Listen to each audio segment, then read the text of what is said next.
He married her out of pity, a simple housemaid in his grand mansion. But what he discovered on their wedding night changed everything. Daniel Sterling was a billionaire CEO, cold, calculating, untouchable. His world was one of corporate takeovers and ruthless ambition. In his vast, sterile mansion worked Prissy, a quiet housemaid who seemed to blend into the wallpaper, always looking down, never meeting his icy gaze. He barely registered her existence, another piece of the machinery that kept his life running smoothly. Then, the world Daniel had so meticulously controlled began to crumble. His mother, the only person he'd ever truly loved, was diagnosed with a terminal illness. Her final wish wasn't for more time or for his company to reach new heights. It was simple, yet it struck Daniel like a physical blow. "Mary, before I go." "Daniel," she whispered, her voice frail. "I want to see you settled, to know you won't be alone." Alone. The word echoed in the empty halls of his heart. For the first time, Daniel felt a pang of something other than ambition, desperation. He needed a wife, and he needed one now. His eyes, devoid of any warmth, scanned his surroundings and landed on the most convenient, most unassuming person he could find. Prissy. He summoned her to his study, the room where he made and broke fortunes. The air was thick with the scent of old leather and power. He didn't offer her a chair. "I have a proposition for you," he stated, his voice flat and devoid of emotion. "A contract marriage. You will be my wife, in name only. In return, I will provide your family with a sum of money that will ensure they never want for anything again." He slid a contract across the polished mahogany desk, a wife for appearances, in exchange for financial security. Simple. He expected her to be shocked, perhaps even offended, but Prissy simply looked at the contract, her expression unreadable. Then she met his eyes for the first time. There was a depth in them he hadn't anticipated. Without a single word of hesitation, she picked up the pen and signed. Her acceptance was as quiet and swift as her movements around his house. Their wedding was a sterile affair, a business transaction disguised with flowers and a few forced smiles for the society pages. His mother, beaming from her wheelchair, was the only one who seemed genuinely happy. And so, Prissy, the housemaid, became Mrs. Sterling, the billionaire's wife. In the beginning, life in the mansion continued much as it had before, only now she slept in the master suite in a separate bed.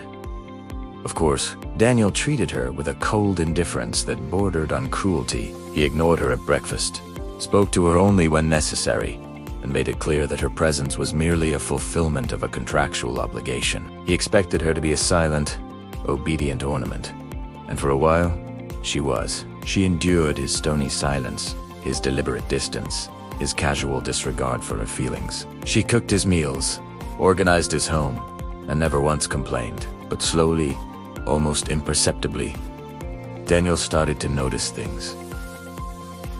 Small things. At first, the way she arranged the flowers not just for aesthetics, but to catch the morning light. The quiet intelligence in her eyes when she read the books in his library. Books he assumed were far beyond her comprehension. He saw a grace in her movements that wasn't just the practiced efficiency of a maid, but an innate. And then there was the sadness, a deep, hidden sorrow that flickered in her eyes when she thought no one was watching. He found himself observing her, intrigued despite himself. Who was this woman he had married? One evening, he saw her slipping out of the mansion after dinner. Curiosity, a feeling he hadn't experienced in years, got the better of him. He followed her, his luxury car, trailing her modest taxi at a discreet distance. The taxi stopped in a rundown part of the city, a world away from his gated community. Prissy entered a small, brightly lit building. It was a community school. Puzzled, Daniel got out of his car and peered through a window. The sight that greeted him stopped his heart. Children, dozens of them, were running towards Prissy, their faces lit up with pure joy. They clung to her, shouting, "Teacher! Teacher!" Prissy, he watched, mesmerized, as the quiet, submissive woman he knew transformed. Here she was vibrant, confident, and full of life. She knelt to speak to a small boy, her face alight with a gentle smile he had never seen before. She was patient, she was kind, she was adored, confused and shaken. Daniel dug into her past. What he uncovered shattered his arrogant assumptions to the core. Prissy was not just some uneducated maid. She had been a top medical student, a prodigy on a full scholarship at the country's most prestigious university. But when her parents died in a sudden accident, leaving behind a mountain of debt and 2 younger siblings to care for, she had made an impossible choice. She sacrificed her own brilliant future, dropped out of school, and took on menial jobs to keep her family from starving. She had given up her dreams so her siblings could have a chance at theirs. The weight of his own callousness crashed down on him. He had seen her as an object, a means to an end. He had judged her, belittled her, and shown her nothing but contempt. Ashamed of his arrogance, of his blindness, Daniel began to see Prissy for who she truly was, a woman of incredible strength, intelligence, and sacrifice. And with that realization, an unfamiliar, terrifying, and exhilarating feeling bloomed in his chest. He, Daniel Sterling, the man who had no time for emotions, was falling in love. He began to change. The cold silences were replaced with tentative questions about her day. He started joining her for dinner, not out of obligation, but because he wanted to. He brought her small gifts, not extravagant jewels, but a rare first edition book he knew she'd love, a set of professional art supplies for the school. He started to smile at her, a real, genuine smile that reached his eyes. One night, under a sky full of stars on their balcony, he finally confessed everything. He told her about his investigation, about his shame, and about the profound respect and admiration he now felt for her. "Prissy," he said, his voice thick with emotion. "I was a fool. I don't want a contract anymore. I want a real marriage. I want you. Love you." He expected tears, a happy embrace. Instead, Prissy calmly reached into her pocket and pulled out a folded document. She handed it to him. They were divorce papers. His world tilted on its axis. "What? What is this?" he stammered. Her voice was quiet, but firm. "I never wanted your money, Daniel," she said, looking him straight in the eye. "I accepted your contract to secure my siblings' future, but what I truly wanted, what I have always wanted, was respect. The kind you give to an equal, not the kind you offer out of pity or guilt." She signed the papers. "Now I'm giving you your freedom, and I'm taking back mine."